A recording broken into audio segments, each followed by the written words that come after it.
Keith Meister, the CEO of Corvex Management. David? Thanks very much, Kelly. That's right. Keith Meister joins us now. Of course, also a board member of Williams and Yum, two companies that are both in the news. Obviously, as a sitting director, it's difficult for you to comment on certain things, but I have to ask, Keith, I mean, Williams, you still have a merger agreement with ETE. As a board member, how do you view the current situation, to put it mildly, that seems to be at least somewhat hostile between these two partners? So, David, thanks for having me. Thrilled to be here at 13D Monitor Conference. Ken Squire's been great, so thrilled to join and participate. In terms of Williams ET, as you suggested, I am limited in what I can say as a director, also the largest shareholder of the company. As a director, Williams has put out several, I can say the following. Williams has put out several public statements. I think the most recent was April 6th. They filed a press release in which we stated a unanimous commitment to enforcing our rights under the merger agreement, to delivering the benefits of the transactions to our shareholders, that we were going to commence litigation to help ensure that our shareholders were able to get the benefits of the merger agreement that I believe the Williams board did a fantastic job on behalf of shareholders of bargaining for. So our goal is to get the benefits of that agreement. Our board continues to recommend the transaction. We are seeking to get our registration statement effective, to mail, to have a meeting, and to close as soon thereafter as possible. Right. Now, I wonder what your reaction, though, is as a board member to things that I've been reporting, for example, this morning, which seem to be the efforts, at least in the belief of some, that Kelsey Warren, the man who runs ETE, is trying to make sure this deal doesn't happen, to put it bluntly, by lowering his projections in an S4, for example, that seem to be below what many people expect they actually should be, by commencing a issue of convertible preferred some time ago. You mentioned a lawsuit, of course, to try to rescind that to insiders. And most recently, having Latham and Watkins, now I say having, of course it's unclear exactly what happened, say we can't offer a necessary opinion on the taxable nature of the transaction that it needs in order to go forward. I mean, what do you think when you sit as a board member and see all of these things happen by your partner? So there's a lot to that question, and there's been a lot of market commentary around this. I don't think it's appropriate for me as a board member to come on and engage in a he said, she said debate. But if I take a step back as a shareholder for a second. As you said, the largest shareholder. So as a large shareholder, you laid out a lot of good points that are being shared by many. Let's remove ourselves from the noise, and I think that's what it is. It's noise. Right now we're going through a period where it's too much us versus them. At some point, this will be presented to a shareholder vote. When shareholders vote to support the transaction, we go from us versus them to we.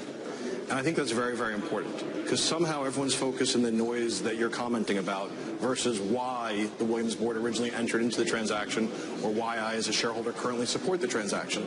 The we here is a very, very powerful pro forma story.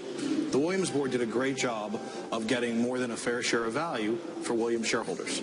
However, there's still a great deal of value for both ET unit holders and Williams shareholders. The combined company will be the largest energy infrastructure company.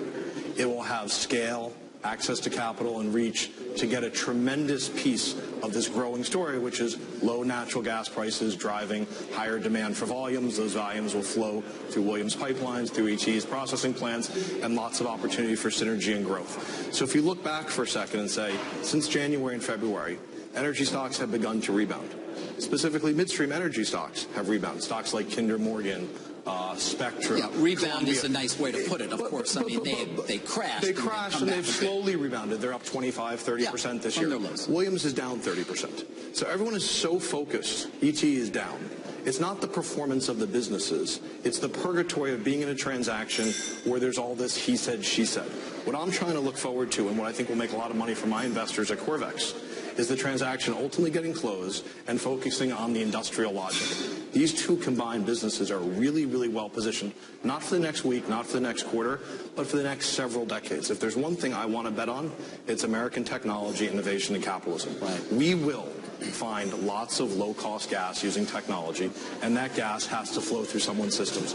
There's no company, in my opinion, that are positioned for the next several decades than Williams ET to take advantage of that. So there's a huge prize here. It's been a lot of pain. We're near the end, and we should focus on the prize in the future. There may be a few court dates to come. Before, let's move on, though, to another board seat. And finally, Keith, when it comes to board memberships, and back to Williams here, just as a reference point, given everything you've had to go through there, I mean, do you think twice or 3 times or maybe 10 times before you'll ever consider going on a board again? I think you should always think many times about going on a board. You know, when you join a board, you become part of the solution. You get a liquid. You become, boards have one voice. And you have your own opinions, but you have to come together as a board and express that voice. So one, you have to believe you're getting paid for the liquidity. Two, you have to believe you can help add value for shareholders. And three, you have to understand that if you can work with the other constituents to make the sum of the parts, the individual board members, better. And you're going to own a business through a cycle. So there's great times to go on a board. It's not always times.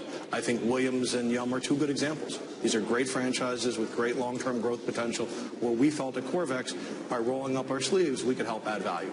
Clearly, in Williams over the last 6 months, we got more than we bargained for. But what do you do when that happens? You roll up your sleeves and you turn into the best outcome and drive value. It's lost in all of this is Williams' business is growing. ET's business is growing. They're really, really well positioned. They're just going through a period right now of tremendous uncertainty. So if you look at the arbitrage spread in the Williams ET deal, I don't know where it is today, but it's something like 25% gross. Quite a bit, the deal is supposed to close in give or take 60 days. So it's over 100% annualized return. That is a phenomenal gauge of fear, right? So we have a merger agreement that I've heard you say on your network's ironclad. It was negotiated by Latham & Watkins, Wachtell, Cravath, great law firms, a hostile bidder coming, wanting to come in and us saying you have to match all these terms, and they match the terms. Yet the ARB spread is trading at such a wide spread. It's a function of fear. I'm pretty confident that when that fear removes and people can focus on the business, there's a substantial re-rating. But and it's our job to help make sure that all shareholders can get that benefit. All right, Keith, so much more we could talk about, but to your relief, I'll bet we're done right now. Well, thanks, and look forward to seeing you next year. As do I, or maybe even sooner. Keith Meister, board member of Williams and Yum, and of course, founder of Corvex Management. Back to you guys. David, great stuff there again. Loved the coverage all morning. Our David Faber. And coming up on Power